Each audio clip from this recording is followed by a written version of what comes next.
Plan নাই ভাই, এরকম কোনো প্ল্যান নাই। আর আমাদের দুইজনেরই একটা ফিলসফি হচ্ছে কি, আমরা একদম আমাদের ড্রয়িং রুম বেডরুম এগুলা সোশ্যাল মিডিয়ায় দেখাইতে চাই।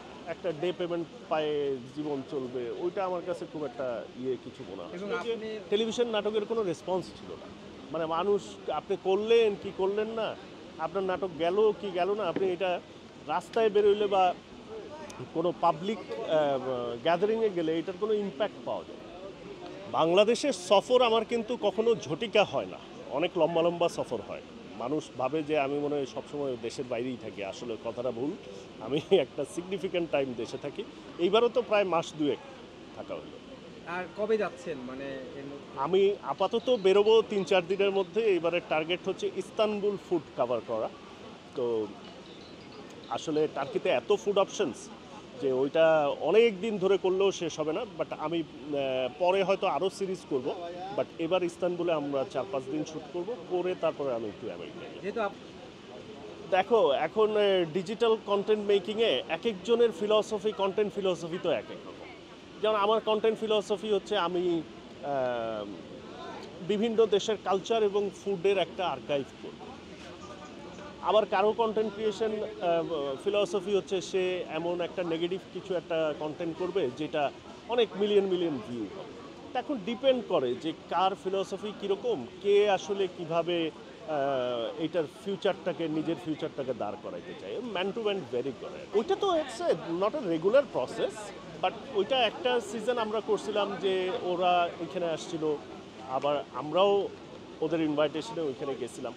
হয়তো এরকম ভবিষ্যতেও আরও হইতে পারে।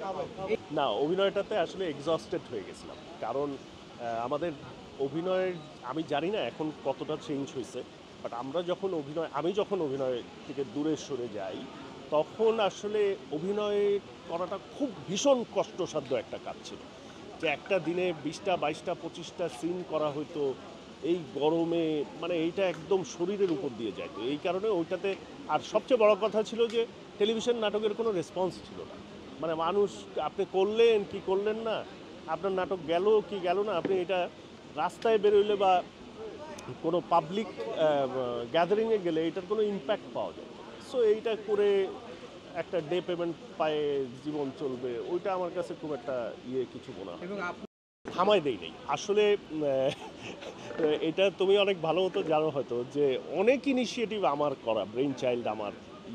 এই যে ফুড কন্টেন্ট ক্রিয়েশনও কিন্তু পপুলার হইলো আমার দিয়ে, আমি যখন করা শুরু করি। সো স্ট্রিমিং প্ল্যাটফর্মটা থার্ড বেল আমরা যখন করি, এখন আমরা দেখতেছি অনেক স্ট্রিমিং প্ল্যাটফর্ম বাংলাদেশে বলো, কলকাতায় বলো, অনেক পপুলার হয়ে গেছে। বাট আমার কাছে মনে হয় আমি যখন করছিলাম তখন এটা সময়ের চেয়ে অনেক আগে ছিল। মানে দর্শক রেডি ছিল না স্ট্রিমিং প্ল্যাটফর্ম দেখার জন্য। তখন অতিরিক্ত স্মার্ট কিছু লোকজন যারা ছিল তারা হয়তো দেখতো, বাট অ্যাভারেজ মানুষ যে অনলাইনে একটা কন্টেন্ট স্ট্রিমিং করবে, ইউটিউবই তো তখনও এত পপুলার না আমরা যখন করছি। সো ওইটা সময়ের আগে হওয়ার কারণে আসলে আমরা খুব বেশি দিন ওইটা সারভাইভ করতে পারিনি, কারণ এখানে প্রচুর কস্ট ইনভলভ থাকে। ধরেন কোনো প্ল্যান নাই ভাই, এরকম কোনো প্ল্যান নাই।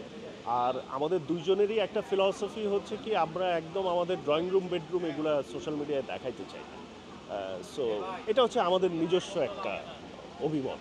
এটা অনেকের ক্ষেত্রে ডিফারেন্ট হইতে পারে, বাট এই কারণে আমাদের দেখা যায় যে আমরা আমাদের ড্রয়িং রুমে বা বেডরুমেও